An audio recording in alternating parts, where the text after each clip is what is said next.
Okay guys, how are you doing today? Welcome back to Max Woodworking. Today what we're going to do is, if you see, I kind of got the camera at an angle here, and you see my workbench, or my miter saw station. There's my miter saw, and here's just a clean slate right here. Before, what I did is I had a miter fence that went all the way down to the end here, and it was beginning to get aggravating with me, because if your board was just the slightest little bit out, it'd kick your cutout down there. So I decided to take the miter fence off and go with a fenceless system, like I believe it was the Wood Whisperer that had the miterless miter fence system there. And also, I think Dave Pachuto with Make Something, he also had it too. So what I'm going to do is I'm going to just kind of go over with you what I'm going to do. I've already got the left side of my miter saw station done with the stop block. And on my last video where I showed my router table and everything, like promised, we're going to use it today also to make our stop block. And what we're going to do is we're going to route out a section here on the table for the T-track, and then I'm going to miter out just the slightest little bit of, just a little bit of indentation, so that the ruler, the self-stick ruler that I'm going to put down here, is going to have, it's going to be below the surface here. So let's get set up, and it's going to be messy and noisy. So first I'm going to go through and I'm going to take and use my 1/2 inch straight bit. I'm just going to make the initial groove, take out the biggest part of the mortise for the T-track. So it's going to be a little bit noisy, and I'm going about half the distance of the T-track as well. So right here I got my little palm router. It's been a good one, a little rigid. It works well, so we're going to go ahead and get started. And right there's the bit. I got it set about half the distance of the T-track, like I said. I don't know if you guys can see that or not, but it's not very much that I'm taking on the first pass. So here we go. Let's get ready. And safety is the #1 thing. That's why I got a dust mask and glasses. So let's get started.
Okay guys, right here, as you can tell, everything's nice and tight in there. It won't hardly move.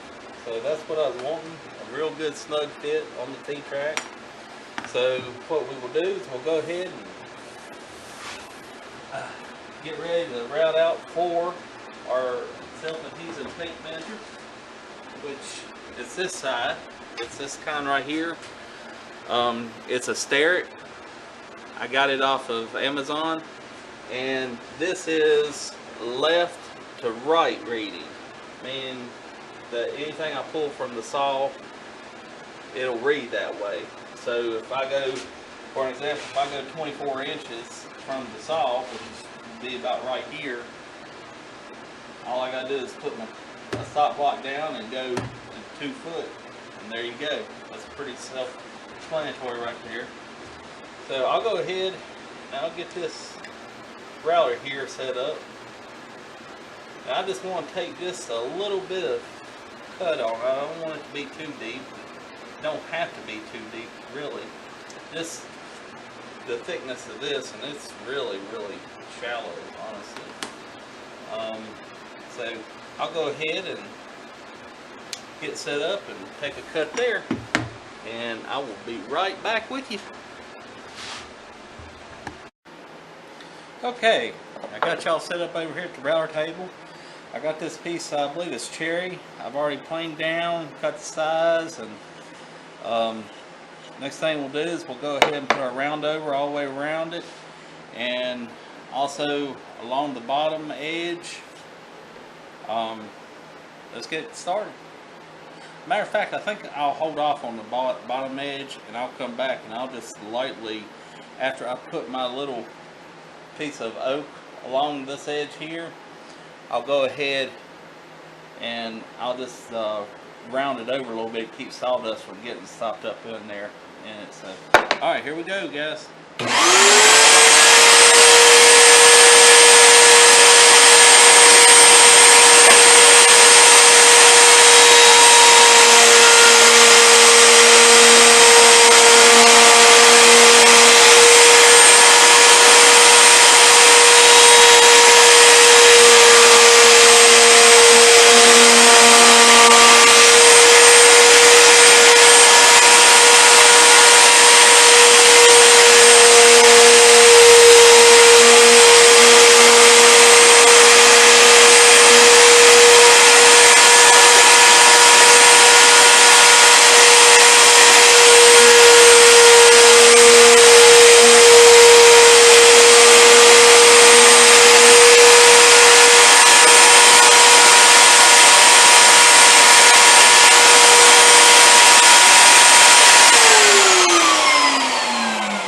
Okay guys, I don't know if you can see this on camera. I hope you can.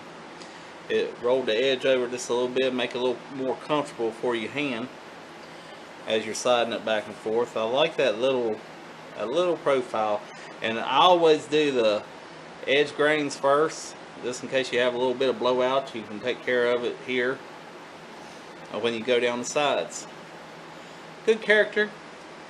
I like the little characters in this wood. But I'll go ahead and get my pieces glued on there and sand it down and spray about 3 coats of spray lacquer on it, and be good to go. It'll look just like my other one. Alright guys, sorry for the lengthy video today. I hope that you guys have enjoyed this video today, and if you have any questions, any comments, any suggestions, I'd love to hear it. Love hearing from you guys, and I hope that you guys have a good evening. And like, subscribe, comment, whatever. You guys have a good evening. See you guys later. Bye.